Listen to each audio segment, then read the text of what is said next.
Foot.fr, fournisseur officiel de football.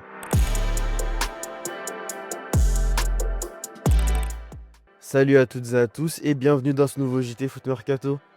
On commence en France avec le classique toujours et la déclaration de Luis Enrique sur Roberto De Zerbi après l'humiliation 5-0 infligée par le PSG à l'OM.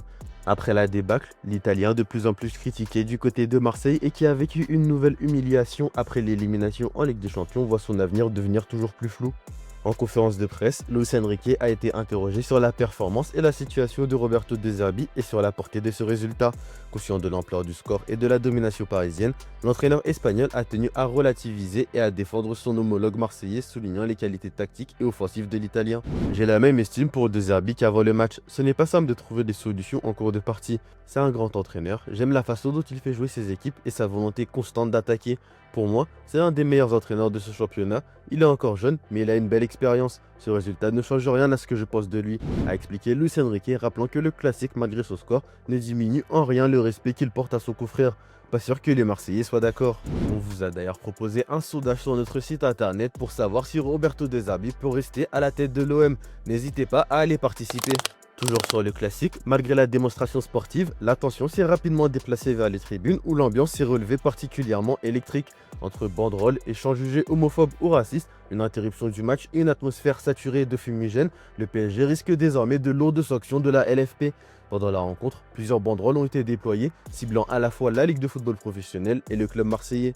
L'une des plus commentées affichait « Les Marseillais, c'est des livreurs », accompagnée d'une illustration caricaturale d'un faux livreur de l'entreprise DPD, portant des éléments liés à l'OM et à Chelsea avec un jeu de mots phonique interprété par de nombreux observateurs comme une référence homophobe.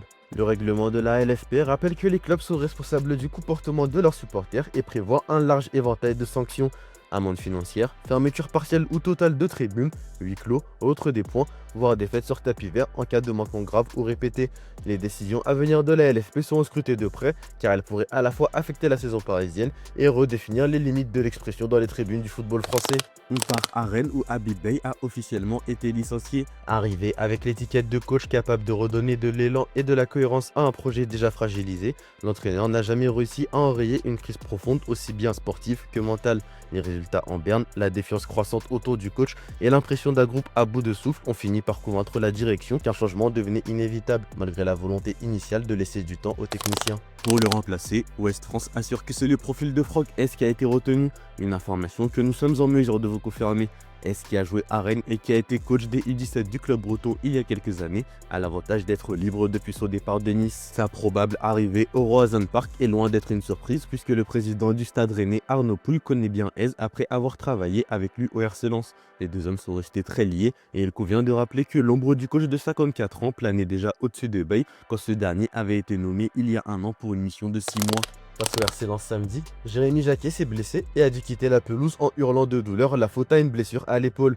Une situation qui est suivie de très près en Angleterre, forcément, puisque Liverpool a déboursé 72 millions d'euros dans la poche pour enrôler le défenseur tricolore de 20 ans qui débarquera à Anfield cet été. Si Liverpool sera sans aucun doute inquiet des conséquences potentielles à long terme de sa blessure, Rennes fait face aux préoccupations les plus pressantes. Jacquet est devenu un élément clé de l'effectif, n'ayant manqué que 2 matchs de championnat cette saison, tous à cause d'une suspension, peut-on lire dans le Mirror. Et les dernières informations de l'équipe sont plutôt inquiétantes. Le quotidien sportif explique qu'une opération de l'épaule est clairement envisageable pour le défenseur central, qui risque donc d'être absent pour plusieurs semaines. Un coup d'arrêt dans la saison du joueur qui poursuivait sa progression avant de rejoindre la Mersey où beaucoup l'imaginaient déjà se faire une place des titulaires dès son arrivée. On poursuit de l'autre côté de la Manche où Ruben Amorim continue de se faire dézinguer pour la gestion de Kobbie Mainoo malgré son limogeage il y a plus d'un mois. Le milieu de terrain formé au club n'avait été titularisé qu'une seule fois cette saison avant l'arrivée de Michael Carrick sous le nouvel entraîneur. Il a brillé et enchaîne les prestations assez impressionnantes au milieu de terrain. Et ainsi, la légende Ian Wright n'a pas hésité à critiquer vivement Ruben Amorim. Tout le monde était confus avec ce qui se passait sous Ruben Amorim. C'est très embarrassant pour lui. On a vu un joueur formé au club, pas utilisé, presque forcé de partir. Alors que Kobbie est un très bon joueur, je suis content qu'on le voit enfin. Puisque l'on parle du milieu de Manchester United, le club a placé Sandro Tonali en tête de sa liste pour remplacer Casemiro lors du mercato estival. Le milieu italien de 25 ans, actuellement à Newcastle, attire l'attention après que son agent ait laissé entendre que Tonali réfléchissait à son avenir. Newcastle, qui l'avait recruté pour environ 65 millions d'euros en 2023, pourrait réclamer une somme avoisinant 120 millions d'euros pour ce transfert, dans la lignée des montants dépensés récemment pour d'autres milieux centraux comme Enzo Fernandez ou Declan Rice. Une belle option pour les Mancuniens, mais qui a forcément un prix.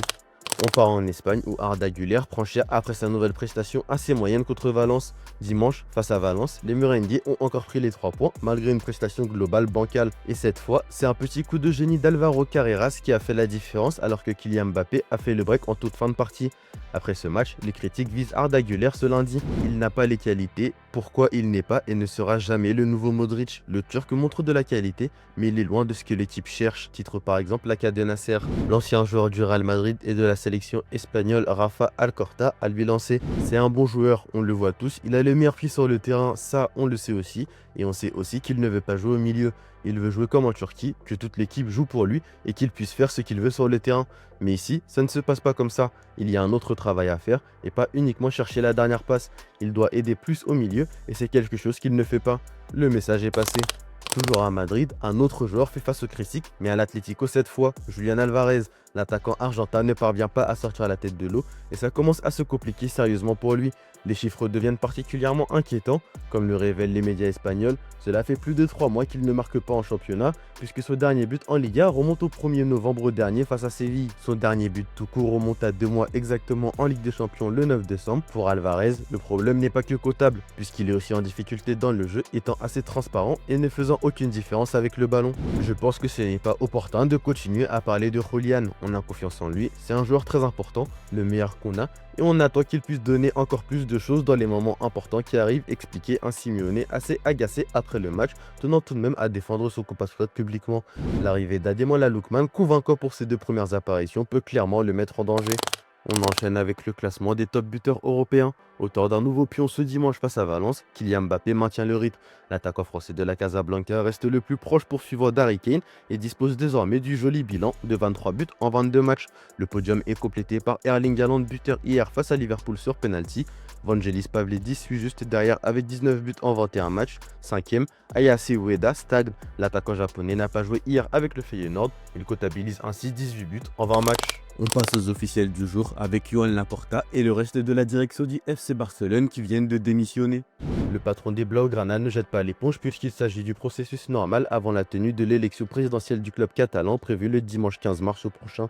En effet, Laporta doit démissionner s'il veut pouvoir se présenter et briguer un nouveau mandat. Pour la Ligue des Champions, Adidas a levé le voile sur le ballon officiel de la finale 2026 qui se jouera à Budapest le 30 mai prochain.